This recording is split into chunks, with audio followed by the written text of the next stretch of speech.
This was a movie. I could say that.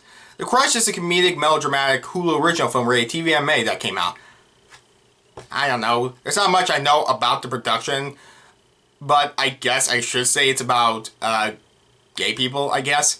I don't know. Whenever I see gay people in movies or shows, I don't see it as a big deal anymore. Mostly because I think at this point people, at least in America, are, as far as I know, are cool with LGBT people in shows or movies, and I don't know, some aren't, it's upsetting, but like the movie itself, more people these days are accepting of it than prior, where in their movies it'd be made a big deal out of. But here, the characters are gay, and it's not treated like it's anything special. They are who they are. I know that's not the same case everywhere. I won't pretend I'm an expert on this subject. I just don't want to dwell on this since it's not what the movie's about. I just wanted to get out of the way. The movie is written by Kirsten King and Casey Rackham, and directed by Sammy Cohen, and stars Rowan Blanchard. I saw her in the trailer and I wondered, where have I seen her or heard of her before? She was on a couple things I'd seen years ago, like a few episodes of Goldbergs. She was the pointless bully in that Wrinkle of Time movie. No, A Wrinkle in Time movie. Yeah, I remember that movie so well. And I saw her in one clip from Girl Meets World, which she starred in. And sure, she's been in other things, I'm sure people will tell me, and I'll go more detail on this later. But I saw a trailer and I thought it looked alright. I don't know if I like it or not. I didn't know if I like it or hate it even. So with that said, what's the movie about? The movie follows Paige Evans, played by Rowan Blanchard, a high school artist who dreams of going to Cal Arts and wants to apply for the summer program, but worries her art is not good enough. It also won't help if she might get suspended. At her school, a mysterious unknown person at the high school that the social media dubs King Pun, so clever, spray paints his or her art around campus in a sort of Banksy kind of way, I guess. Since Paige is into art more than anyone at school, plus having keys to the art supplies, everyone thinks she's King Pun, which leads to the principal saying she'll get suspended, but Paige comes up with a compromise. Earlier, before this confrontation, Paige ran into her crush, the most popular person in her school, Gabriella, played by Isabel Ferreira, and learned she was doing track, thinks joining it would give her a chance to get closer to her. But now she has to do track since the team lacks enough players, and if she can find the real King Pun by the end of the semester, she's off the hook. When she joins, the coach assigns AJ's fraternal twin sister, AJ, played by Ali Cravallo, who helps mentor her as Paige isn't that athletic, but over time, as the two work together with training and trying to find King Pun, the two grow closer and colors fly.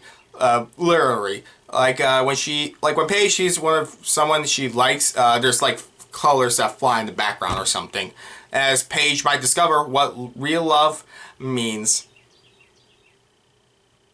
The movie is alright. I didn't hate it, but I didn't love it or think of it highly afterwards. The way the movie opens with King's Pun's silly cartoons, I thought they were supposed to be Paige's, but since it's not, the art she honestly draws in the movie isn't as good as King Pun's, and I know art is subjective, and this is just my opinion, but I don't know, I think it kind of distracts from me how she dreams to be an artist, and she thinks she might not be good enough.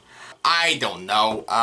Any art in this film is better than I can draw, so who am I to judge? It just feels like the art Paige is supposed to draw in the movie doesn't feel the character herself drew, but someone the crew hired to draw for the character, which obviously that's how it works, but it's kind of like my problem with the comedy in this film. Every day I realize more and more what makes comedy in film work. The comedy has to feel natural, something the character would say, not something it feels like added in just so the character says a joke when he or she doesn't need to. Speaking of which, the adults in this movie are terrible, and I don't mean the performances. Megan Mullally, Michelle Patel, Asif Mandvi, they aren't terrible, they gave me a few chuckles, but more than less of the time, it feels like bad improv, and I don't know if it was or not, but there are scenes that just don't work since the back comedy movie is awkward to listen to. And if I wasn't watching this at home on Hulu where I could skip it so I could get back to the story, I don't know, but I said my problems with the film so far. So what did I like about the movie?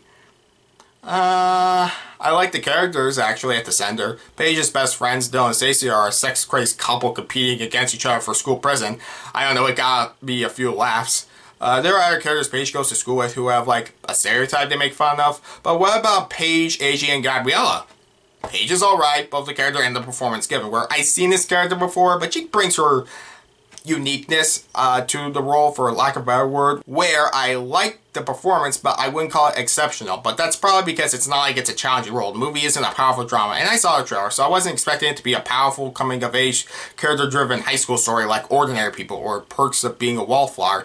But the main character goes through a very, very easy story that honestly, if you don't care for the main character, along with the mostly background, the movie won't work. But I like her relationships with AJ and Gabby. I like that Gabby isn't a popular jerk and the movie has no bad guy or stock bullies. Some people are weird, not everyone likes that, but no one hates anyone for being weird. Gabby herself shows her vulnerable side to Paige when Paige discovers her own feelings towards AJ more, despite Gabby being her longtime crush. But it's not a powerful conflict for Paige. She makes her mind up easily, which I like that. But by the third act, the movie falls apart. The movie has a long time where Paige has to mope about her feelings when you know what's going to happen next. Which, when the person who is Kingpin is revealed, and yes, it's who you expect it to be to begin with, when I thought it would be more interesting with a different character would be Kingpin, it makes the movie still feel like a drag when it comes from a moment that feels forced. There's a secret that comes out when I wouldn't choose that time to do it, but when the story tries to resolve it, I don't know, it feels phony and kind of awkward when it's a position the other person would look like a jerk if she or he would say no to it. It just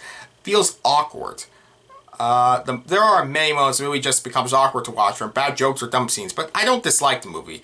It has enough working for me with jokes I did like, albeit I don't remember a single line from the movie afterwards, but I enjoyed it for the most part, and it is harmless, and while there are moments I don't like, it doesn't overstay its welcome or pretends to be some hard drama it isn't, but depends on if you're on board with this melodramatic story with hit or miss comedy. I like the main three characters, and all three of them do great off each other enough. Honestly, I liked Ali Carvalho's performance more than Rowan Blanchard's, but I did want the two to get together, and was curious to see where it lead to. The movie is passable at best. It's a passable movie. I didn't hate it. I liked it a lot about it, but not enough to rewatch it anytime soon or recommend it, honestly, to many people. So, sorry I didn't share the same feelings others might have on Crush. But this is still my opinion, so tell me how wrong I am in person if you ever see me on the street. I give Crush a 6 out of 10.